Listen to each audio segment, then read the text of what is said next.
This is a village, this is an ecosystem. It's so important to Portland. It's so important to the world to have these innovators. So the small business panel that's coming up is moderated by Maribel de León from a Meyer Memorial Trust. Come on up, get it going. Hello, everyone. ¿Cómo está mi gente? Woo! Yeah, where my Latinx folks at? Louder. Yeah, I know there's a handful. Thank you so much for joining us today. Excited to moderate this panel. We have something very important to talk to you before the lunchtime, which is we're going to talk about you, small businesses. And so we have a great group here of experts, and what we'd like to do is start with introductions.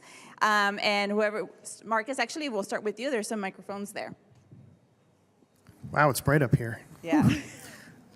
Can't actually see anybody. Marcus Hinz, I'm the Executive Director of the Oregon Coast Visitors Association. We're a regional destination management agency that serves the entire Oregon coast. And we are appointed by the State Tourism Commission to serve as their representative. We are heavily involved with the outdoor recreation industry and food and culinary industry along the entire coast, and have a variety of services for those businesses. So I'll be speaking maybe sometimes a little more general than a business owner would speak around services and opportunities. Hey everybody, Shawn Irvine. I'm the Economic Development Director for the City of Independence. We're a town of about 10,000 down a little south and west of Salem. Most towns our size don't have an economic development person, wear a lot of hats. I do parks development, volunteer coordination, big picture perspective of economic development. But yeah, we're really proud of our thriving, diverse entrepreneurial ecosystem, and I'm looking forward to talking about it. Hi, good morning everyone. Melina Romero, she, her, ella pronouns. I'm the Empresarios Program Manager at Hacienda CDC, a local nonprofit organization here in Northeast Portland. Hello, Mia. Great to have support here. We're part of the larger IBRN network from Prosper Portland, the Inclusive Business Resource Network, and we look to serve small business entrepreneurs specifically in food and beverage. My background is actually in food innovation for about 10 years, and before that, about 15 years in retail banking. So kind of bringing all of that to our small business entrepreneurs here in the city of Portland. Thank you. And to introduce myself more formally, Maribel de León, and I use she, her pronouns. And my role, I'm a program officer at Meyer Memorial Trust. We are a private foundation. In my role, I get to work with nonprofit organizations that are supporting community members with everything within the wealth building space. My background is in economic development, entrepreneurship, and nonprofit management, and I have to do my side plug, of course, because I'm also an entrepreneur. I'm the co-founder and producer of Zone Films, which is a video production agency here in the metro area. So we're going to get started now with our questions. First, I'd love for y'all to share what is unique about the small businesses that you work with. And for the context of this conversation, when we say small business, we're talking about the 25 employee and under, not the 500 SBA definition, okay? Why don't we start with you, Melina? Who do you work with? Yeah, so our organization primarily works with the Latinx, BIPOC, and women-owned small businesses, looking to serve everyone, but really want to even the playing field and make it equitable for all small business entrepreneurs, especially those that, perhaps are monolingual. The majority of our staff actually speaks both English and Spanish, so we're able to navigate and traverse that series of services that might be overwhelming for a lot of small business owners just starting out, because we're able to speak their language and really kind of build that trust and connection with each of them.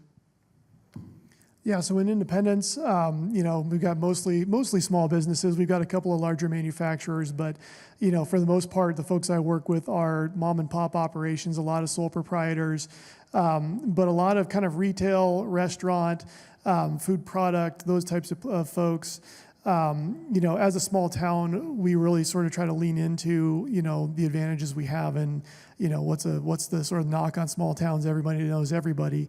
But for business, that's an advantage. We get our business ecosystem working well together, buying from each other, supporting each other, and really kind of making things work that way. We're also 40% Latino, so we do a lot of work with our Latino community as well, and those business owners to kind of make sure they're keeping up with everybody else. Yeah, businesses in our region are, I always say, deeply rural. The Oregon coast, just for perspective, the largest city on the Oregon coast is 16,000 people, which is like a neighborhood of Portland. And so that's the largest city. And so a lot of small businesses. And as a marketing organization working with like attracting people to the coast, we notice businesses that are like uniquely Oregon or have unique coastal experiences. And those are the people that are really passionate about the business, their product, or their service. And so, these are people who, we talk about brand and like loving your product. These are people whose entire identities are literally wrapped up like, we are commercial fishers. Like we want to build a life on the water. It's about lifestyle, having a living on the water. Or even mountain bikers at the coast. They're very proud of the geography that they occupy. And so those are the types of businesses that we encounter and like to serve. Thank you so much for sharing, and we really appreciate you all being advocates for small businesses through the roles that you have. Going on to talk about the role of small businesses and how they're active in their communities, in their neighborhoods. Marcus, let me ask you to begin with, what role does community engagement play in the long-term success of a small business? Community engagement from our perspective, in our region, there's about 28 cities, 7 counties, 14 ports. It's a long region, and so finding those businesses and like trying to show up for them, executing services is a challenge. And so like what we have learned is that we need to go to them. Don't expect them to drive to an office. For a business on the coast to access services, often it would be a 4-hour round trip, like trying to find the right place in the valley to go. Just to get there, that's 4 or 5 hours of your time, like just driving. So we have really worked hard to build services that are like very flexible, very customizable, and then services that we could bring to those businesses, because you're a small business owner, like, what do? Close the door for the day? You can't afford to do that. And so really trying to understand their challenges, really making sure that you listen well and really understand what they need before you start suggesting things to a business owner because it's their business. Marcus, can you share a little bit more about the business owners themselves working in rural areas and in populations that are lower than your urban settings? How do the business owners themselves get involved in community and help support each other? Yeah, a variety of ways. I think there's a spectrum of business owners. Some of them have kind of a zero-sum scarcity mentality. And some have like an abundance mentality. I guess I'd have to kind of divide them that way. And the businesses that have an abundance mentality are like, oh, I just opened a brewery in this small town, and like I don't want another one. Except that in the visitor industry, if there's 2 breweries there, it's more likely that people will even come to that city. And so it kind of depends on the personality and the worldview, if you will, of the business owner. But they are really committed to place at the coast. Like that's their home, and they're not leaving, and they wouldn't run the business somewhere else but in that town. And so, a lot of them aren't maybe necessarily looking to scale up. They just want to run the business because it's really an extension of themselves.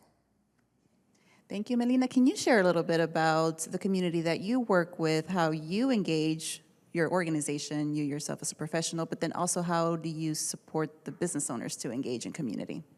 Yeah, no, absolutely. I think it goes without saying, those of you that know me, very passionate about food. So having those conversations and really getting to know the entrepreneurs, what had them get started, what kind of is the dream that they have, and recognizing to be flexible and customizable to those needs.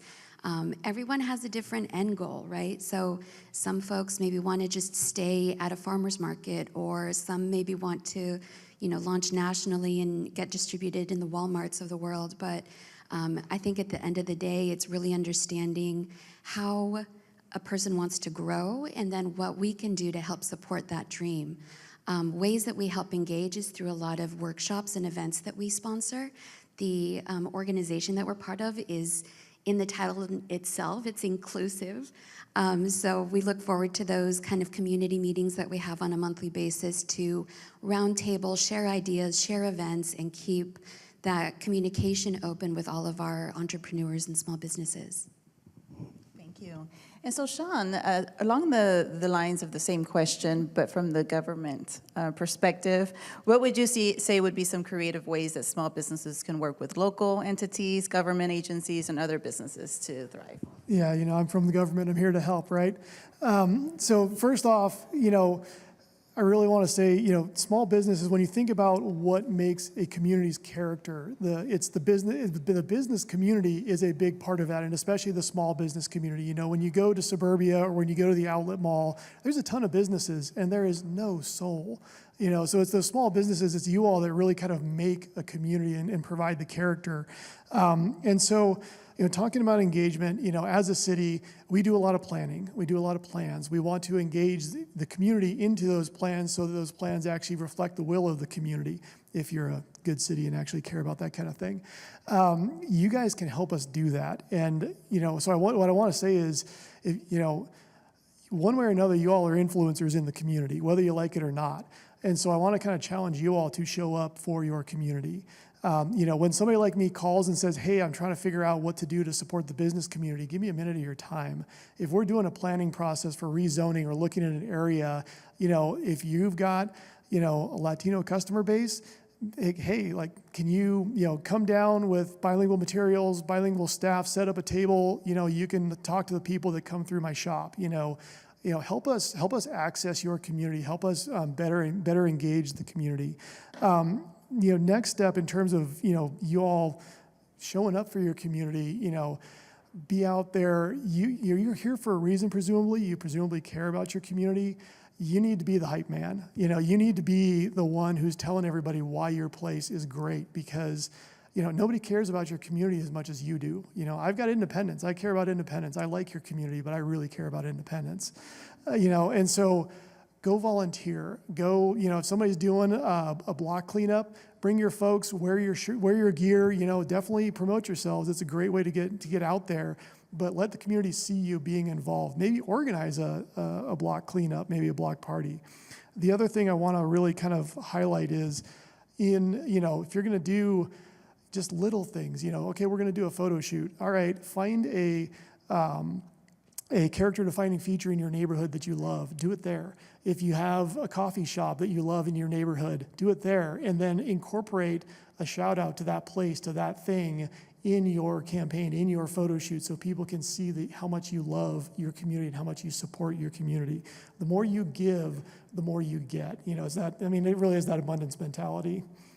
Yeah, can I add? One thing that was really amazing to me is some business owners that they just give so much, and you wonder, where does it all come from? How they have that much time or extra product or whatever to engage with community. I've run my own business for 17 years and sold it a couple years ago. So I understand the struggles personally. But in the Oregon coast, there was a hotel. We have a pretty large guide charter, sports charter, boat charter services out there, salmon and whatnot. And this particular hotelier just opened up his lobby in the morning because they would meet to go fishing around 4 and they'd be gone by 6. And of course, everyone at the hotel doesn't wake up till 7 or 8. And it was an open space that was warm and dry, that would have coffee, and he would serve them food. And I just thought that was amazing because, with the visitor industry, we're very concerned about experience, right? What is the experience? How do you feel? How are you received when you enter a town or enter a business? And that level of hospitality and generosity made a world of difference from my perspective, and didn't really cost that hotelier very much. Thank you, love Yeah, if I could add as well, I think another thing that we do to kind of help the small businesses in our area, so many of us help launch small businesses. We're there from the start, help them with licensing, registration, et cetera. Then they have this grand opening event, and you're there to help support that. But then it's so critical to follow up and actually help support during those lulls. We're getting to the winter months where a lot of small businesses, especially in food and beverage, have slower sales. So this is really the time to get out there into the community and support these businesses so that they can stay afloat. Thank you. And if I may add, from my professional experience, another opportunity that exists in helping support small business owners is within the civic engagement, civic leadership space. When we're talking about being involved in your community, there's a lot of opportunity in terms of letting small business owners know that their voice is being heard. Of course, we have a lot of folks who are new to the country, who are opening businesses and may not know how the system works. So providing civic leadership type of programming that I know a lot of nonprofits offer, because I'm in that space where I get to learn about all of that stuff. I think that that's just another plus, right? Because now you have more active participants in communities helping make differences. So going on to a different question, I'm not going to say what happened in 2020, but we all know, and there was a struggle, right? But what might happen in the future? So a question to all the panelists, and we'll start with Shawn on this one, is how would you say that small businesses can maintain resilience when navigating unpredictable market conditions? So, this is really where your network comes in. And kind of going back to that showing up, the more you show up, the more you become known. And the more people will sort of look to you as a person or a conduit to be able to provide resources, to provide support, at least, folks from the government side of things. I hate to say it, all of our email inbox is already too full, but get on every, economic development and small business email list you can, because when COVID hit, I have an email list of businesses in my community that I use to communicate. It is literally just people I randomly meet or randomly talk to or otherwise find their contacts, and it is not exclusive or comprehensive by any means. When we were giving out small business support grants, that was one of the ways that we were promoting those grants was direct emails, in our e-newsletters. So get on those lists. You never know when those resources are going to come in handy. But then, like I say, the more you can kind of be that presence, even, and you have to define for yourself, like, look, I don't want to be on any committees, but I'll give you an hour of my time occasionally if you want to kick around ideas. Even that, like, now I know you're a person that is a nexus within the community, and then you can help me further spread resource, further diversify your opportunities. And then I can, you can approach me and say, hey, this industry, our industry, whatever, is having a real hard time right now. If we had this, if you guys could do that, it would really help us. And then that helps me feed that back up the food chain and try to make something happen. Thank you. Melina? Yeah, in addition to the pandemic, which obviously affected so many food and beverage businesses out there, I think what we clearly saw was the need to flex. And small businesses know how to do that better than anyone else, right? I think, personally, we were affected at Hacienda when we had the fire at the Portland Mercado. I was working on site at the time, and out of such a devastating, kind of situation, it was also really amazing to see how the community banded together. Immediately, fundraising came out. Folks were getting in touch with us right away to see what support they could offer. And it was this beautiful kind of blossoming of connectiveness and community. Happy to say that we're currently in the rebuild stage and looking to reopen in summer of next year, but certainly, a lot of trials and tribulations that, to Nikki's point from the panel earlier, mental health is a huge part of small business entrepreneurship. Being there, being an ear, and giving a voice to those folks that need the support, it all just drilled down to communication and helping support one another. On the Oregon coast, when the supply trucks stopped coming over the mountains, we learned a lot. I'll just say that. There's different types of disruptions. There's like acute short term, And in those instances, having a network is extremely critical. Like, I have some extra flour, you have a little extra sugar, let's get together. But I'm just kind of feeling like maybe we need to start preparing for a longer term resiliency plan with, the climate change, the world instability, even the ILWU, the strike is off for a moment, but we have no idea what disruptions that will cause. So, with that, I think a lot of us in the food industry knows we have a severe lack of basic infrastructure, manufacturing, processing, co-packing, and whatnot. And so I would just say keep your eyes on the state legislature for potential bills coming through that's going to invest in Oregon, invest in the food production industry here, because we really desperately need those resources. And like, our association is going to lean into that hard, because a lot of food businesses failed on the Oregon coast.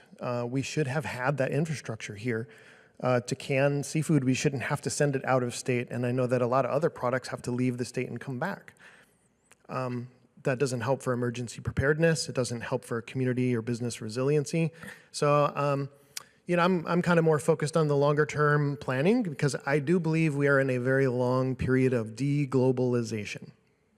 And I think if you look and read the news very carefully, all different kinds of companies are preparing for supply chains to fail and for them to continue to fail. So I think the opportunity, there was part of the question about opportunity, is that our opportunity is to get ahead of this.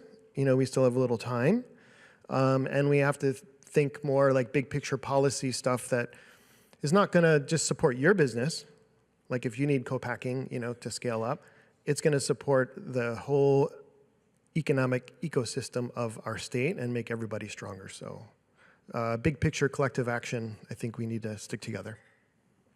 Thank you, Marcus. And staying with you on this topic of innovation, like what trends, you spoke a little bit about it already, but if you have other ideas of innovation trends, also like what is innovation, right? And that can mean different things to different people and based on your sector and the industry that you're working in. But do you have anything to share in that area?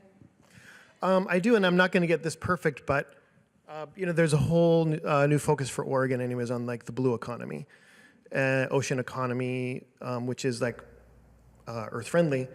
And so, we've been working with businesses on the coast that are trying to get purple urchins into the marketplace, because they're devouring the kelp forests right now, just killing them. There's like 5-10% of our kelp forest left.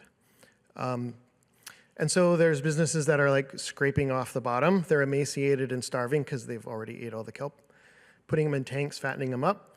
But there's like a management problem with the water because it changes the pH level. And so some really crafty business owner, it's called Uni out in Newport area, has, figuring out how to like keep the water clean by putting, and I'm not going to give secrets away, but how do you keep the water clean with the urgents? By putting other types of creatures in a closed system.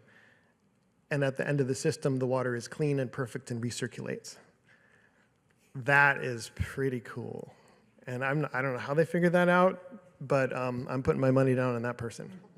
And just speaking on the blue economy, there's an association or a group out on the coast that's working within that space, yeah? Oh, is there? Okay, I'll tell you more about it if I remember the details. Yeah, well, we've started the Oregon Ocean Cluster, and we're about 3 to 4 or 5 years in, depending on when you start adding that up. But there's a lot of opportunity for Oregon because most of the seafood we land is flown out of the state, which leaves us with imported seafood. And so, opportunity there is huge by investing in infrastructure that keeps our seafood here. And then there could be a whole new generation of entrepreneurs that are learning to make products actually from our seafood. Not just the kelp, the dulse and the urchins, but just the basic seafood we're landing. And so we're engaging with the Iceland Ocean Cluster to come and inform. They've mentored probably 6 or more ocean clusters around the planet. And so they've learned a lot, and we're going to bring them in and have them look around to see what we're not seeing.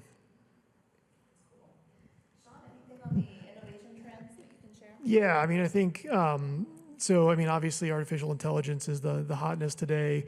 And I think the only thing I really want to say about that is just please, for the love of God, check the work before you post it online, because the amount of just terrible AI-generated content up there is just ridiculous. So please, like, use AI, but use it responsibly. And I think that's about all I want to say about that. But I think what, I guess where I want to go with this is, people think of innovation as sort of the new whiz bang, somebody invented something completely brand new. Whereas what I see is generally it's people using existing technologies, existing concepts, but applying them in a new environment, a new situation, a new way. What I see happening is a lot more shared spaces. Co-working has been around for a long time. We've got a co-working space in Independence that's working as a great sort of hub of entrepreneurship.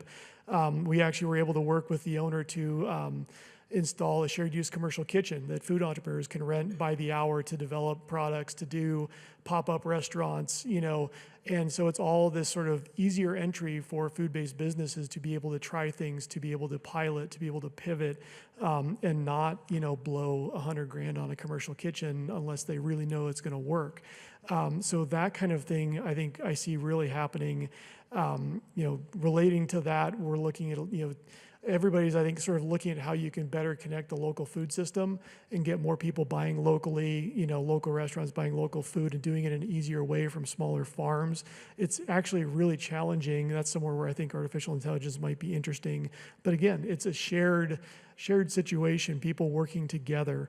And I think that's really the way a lot of things are going. The other thing I want to mention is, kind of government and business collaborations. We are here to help, believe it or not. And as long as you find the right person, we can be surprisingly helpful. We've got a brewery in our community, Parallel 45 Brewing. They make great beer. And they are a great community partner. They want to support other businesses. So they wanted to get a canning line to can their beer. They did not have enough. They weren't producing enough to be able to, kind of justify buying a canning line themselves. So we were able to get a grant for them to buy this canning line under the condition that they were able to then do small batch canning for other beverage producers in the area. So they can actually do contract canning for as little as like 1 keg. So this is very super small, whether it's alcohol, whether it's kombucha or any juice or anything else. Now we've got a great asset in the community for other beverage makers in the region to be able to open up new product lines for themselves. So that's kind of the way I see innovation going around here. That's great. Those are some really needed resources, like the shared use kitchen, working in partnership with others. Full transparency, I did use AI to create these questions. Mitch sent me the themes, and I'm like, oh, ChatGPT, what are some smart questions related around this? If it works and it's efficient, why not use it, but use it in an ethical way, right?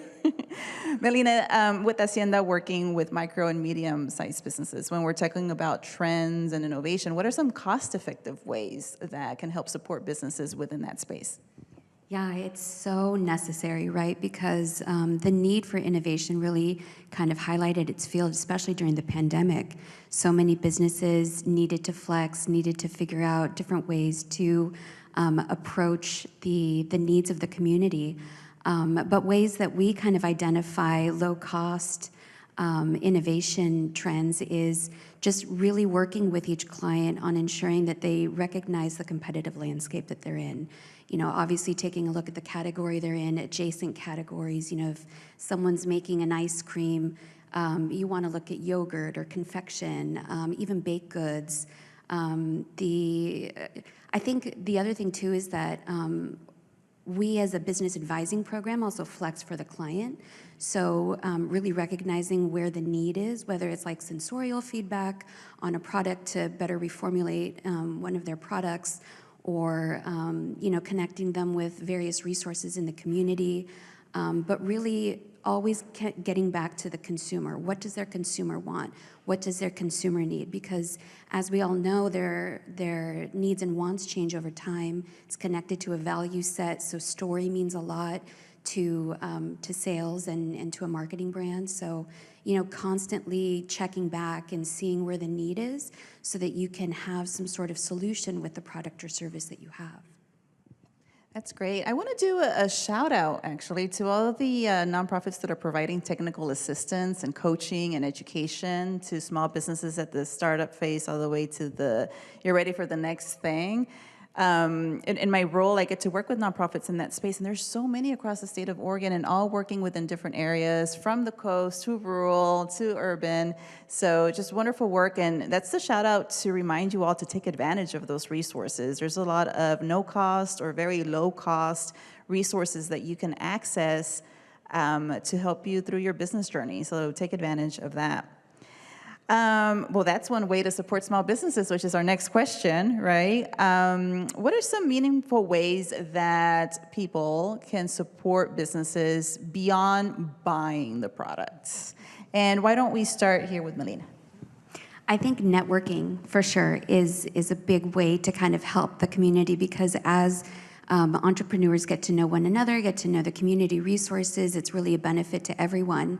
But yeah, I think that another way that we always like to support, as I previously mentioned, going back during those slow times to really help a business when they need it, help promote their businesses, leveraging our social media.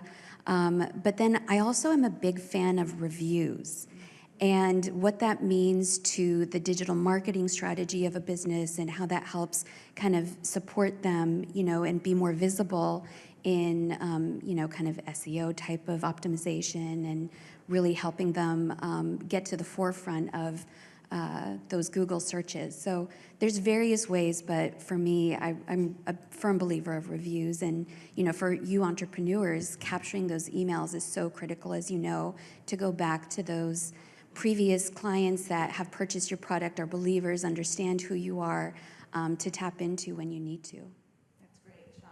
Yeah, I mean, I'm going to go back to, be the hype man for your community. And in this case, your community can be defined in a million different ways, but in this case, your small business neighbors are definitely always going to be your community. Be excited about them, be excited for them.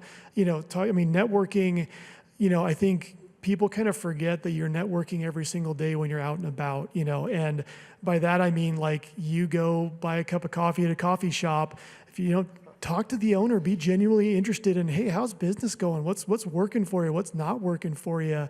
Ask questions, just build a rapport. And, I'm the government. We business support classes, come to our class. This is going to be really helpful.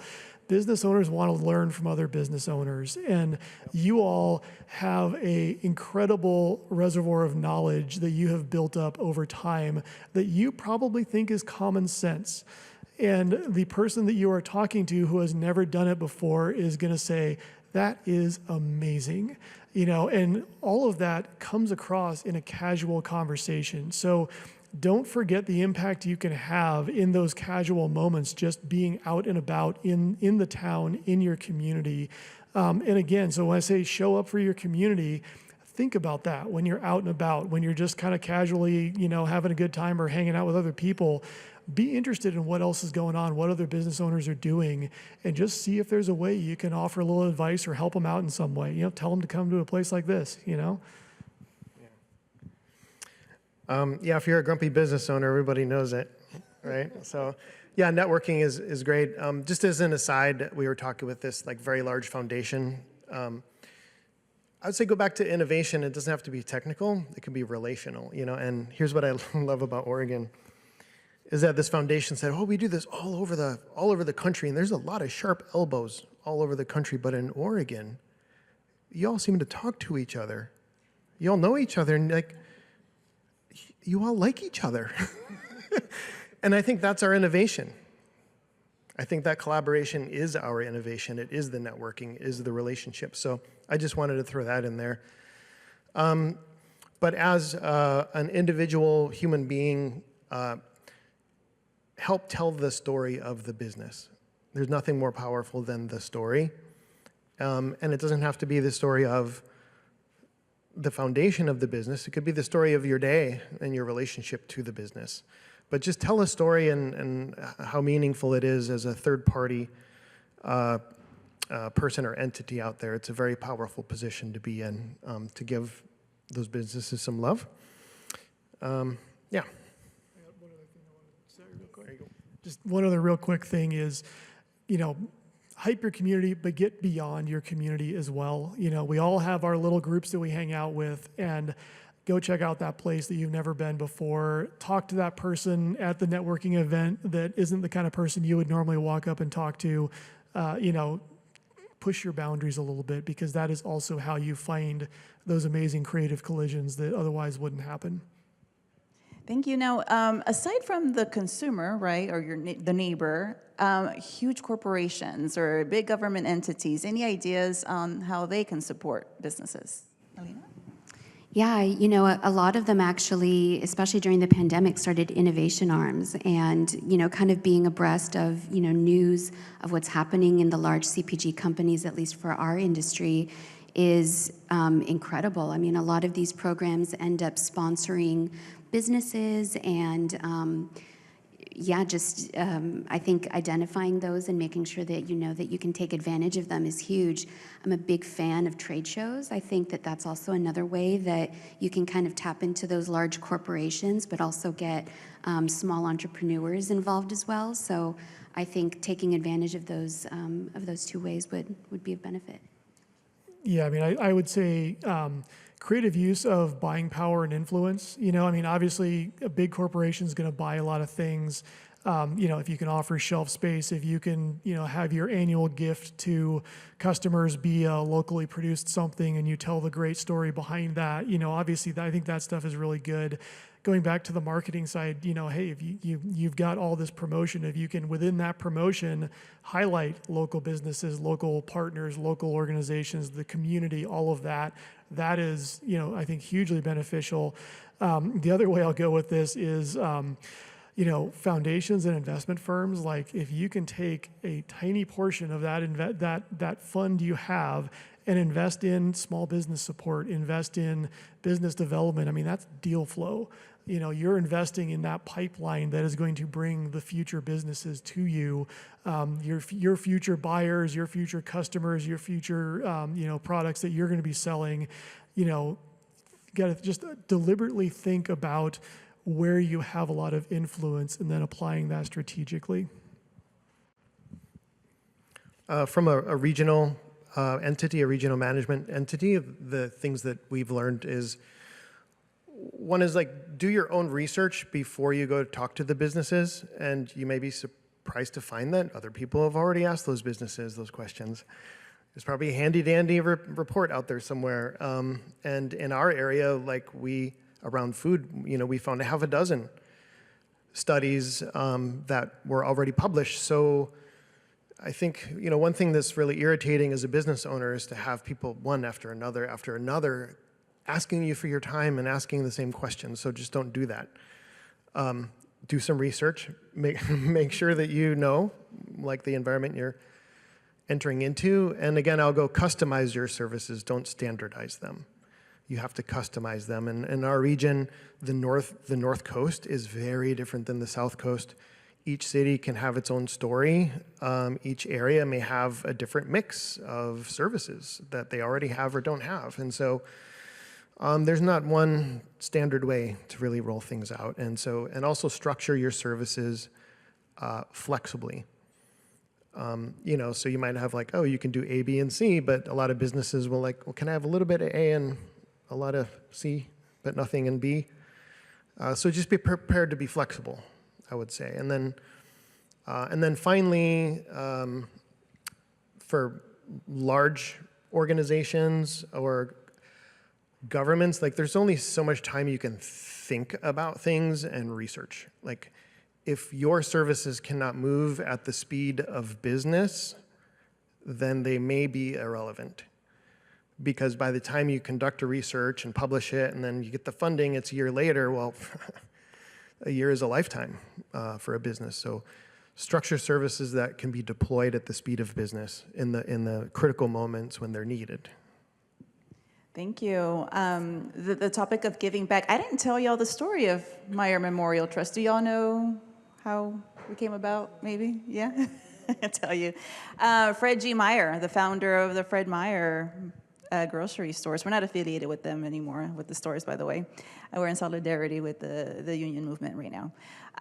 But when Fred G. Meyer passed, he left in his will over 2 million shares of stock, which was worth about $63 million back then, and that's how our endowment was formed and grew, and now we're able to give all these grants. And I want to be an entrepreneur that can give back in that way, maybe not at that level, I don't know if that'll happen, but to be able to support, the local school or community event or whatnot. So thank you so much for sharing. We did want to leave some time for the audience to ask questions. You have advocates and experts here, everything from food and beverage, on the culturally responsive side and working with businesses, Coast Visitors Association, government entity working with Main Street businesses and government opportunities and such. Does anyone in the audience have any question that you would like to ask our panel? And we can maybe share the mic. Can we share the mic? If anybody has anything. I'll do the running. Any questions? And this could be very personal, right? Hey, my business is on the coast and I need access to so-and-so. Do you know? It can be anything. And we just wanted to make sure that the small business owners here today were able to benefit from the resource that we have up here. Anything? No questions? Anything? Oh, we have a volunteer here. Perfect. Thank you. You came all the way with a microphone. I feel like you need Please. a question. All right. So you mentioned about small businesses being aware of the resources that are available to them and making sure that they tap into them. How would you recommend or guide a small business owner where to locate those resources? Yeah, I can take that. I know that within our network specifically, we actually have a newsletter that comes out monthly. The website as well is a really great collective of everything that's kind of going on within the city of Portland. So I think checking out nonprofit organizations and seeing what access they have, what kind of collecting they do is a great way to start and see what resources actually out there and available. Also the local library. I know that a lot of us actually partner with them, share our events and workshops and everything that's going on. So that's another great resource. Yeah, I think the Small Business Development Center is always a great place to start. They're theoretically at least supposed to be the hub for all of that kind of thing. Next step, city economic development. If it's a bigger city, there will be an economic development person. If it's a smaller town, probably be like a land use planner type person. But and then definitely the nonprofits as well. There's usually, whether it's the chamber, whether it's, a bigger organization, whether it's a downtown association, there will be those types of groups that are out there. And you may need to knock on several doors to find the right one, but somebody will at least be able to point you in the right way. Yeah, so we, on our website, the Oregon Coast Visitors Association, we have an industry page, and you can sign up for the industry newsletter, not the consumer one, or both if you want. And we push out grants, information about new services that we're finding along the coast. You could just call us because we have a pretty good handle on what's happening in almost every city and county along the entire coast. So it would probably be quicker for you just to call us and say, hey, where can I access this? Might save you a lot of time. And then specifically about seafood, you could go to OregonSeafood.org, and that's, Oregon Sea Fair, and that's FARE, as in like food fair. So OregonSeaFair.org. And there's resources up there, a lot of research and lists of services, talks about our team. So please get in touch if you need something. Do we have time for one more, or are you up? Yeah, we do have time for one more. And I just wanted to share, when I moved to Oregon 8 years ago and brought my business from Texas, I just went to the Business Oregon website, and there is now they have a lot of information. You're going to have to kind of learn how to sort of figure out where to go and what tab, but Business Oregon, of course, is our economic development agency in the state. I also remember going to the Travel Oregon website, plug, because they're a sponsor, right? And just kind of checking out like chambers of commerce and who was doing what, events and such, and that was helpful for my business. But we have another question. Thank you. Great, thank you. My name's Spencer. I'm wondering how, when you guys look to the past briefly, but then look to your future, like in the next decade, like how are you planning your communities for the future, and what are you doing to support the business community? Like, what are your more longer-term goals of what you want to do? We'll start with government because you probably have that plan already, and then we'll go over to Melina. Well, we have this plan. It's very comprehensive. It's literally a comprehensive plan. So, I mean, I guess the short way of answering that is we are engaging with our community and trying to understand what they need. We are forecasting population growth. We're trying to figure out what that means for business. We're trying to mean what that means for transport. I mean, infrastructure, all that kind of stuff. But I think fundamentally, we are trying to get better connected within the community so we can know what the community wants, and then we can deliver whatever it is they want. I think that's the fundamental answer, and it's the way all cities are going to have to be because things are changing too quickly otherwise. I mean, infrastructure takes forever to build. That's almost a whole separate issue. But outside of the infrastructure, it's the soft stuff, it's the people, it's the organizations. That is a quick-moving thing, and we need to be really boots on the ground with people to understand what the needs are to then be able to turn that around and deliver things quickly.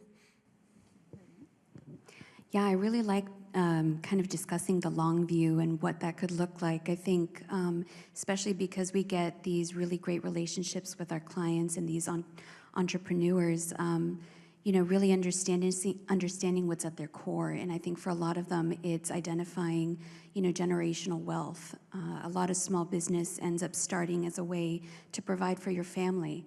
And, recognizing that that's really their long view. They want to be financially stable. They want to pass a business on to the next generation. That's really the end target and the goal, I'd say, for most.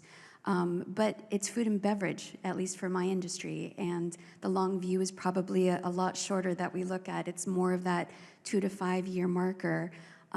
We work with some clients on ideating kind of a pipeline and being strategic about it, tapping into consumer trends, finding where the needs and wants are there. But really, it's that long view can be defined a couple of different ways, and certainly depending on the industry, depending on the sector, that's going to vary. For the Oregon coast right now, we're really focused on food systems pretty strongly, particularly seafood. And the past half decade, we've really kind of dug deep into our systems at the coast, and we've learned generally what's needed where. And so, over the next 5-10 years, our intention is to raise tens of millions of dollars and invest in infrastructure along the Oregon coast that's going to make us strong. Processing, co-packing, and whatnot. Investing in entrepreneurs to make things with the valuable seafood that's coming out of our ocean. It's like right there.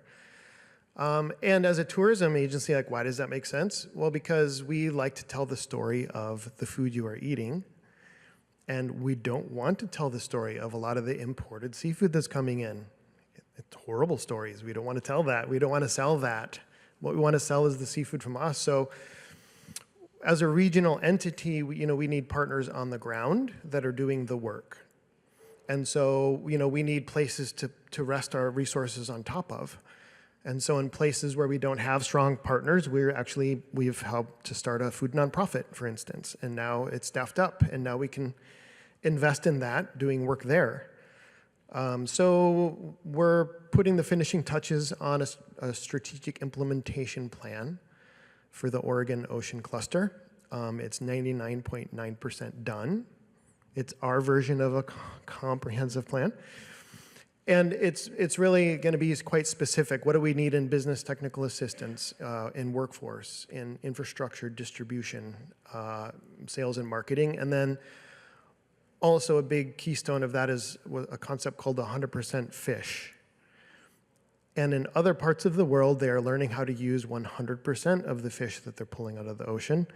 Right now, there's some places that are doing it better on the Oregon coast, but right now, a lot of the fish gets filleted, and you keep 40% and throw 60% away, and now it's a waste stream that's very expensive to deal with. And so a really cornerstone of what we're doing is how do we use 100% of the fish?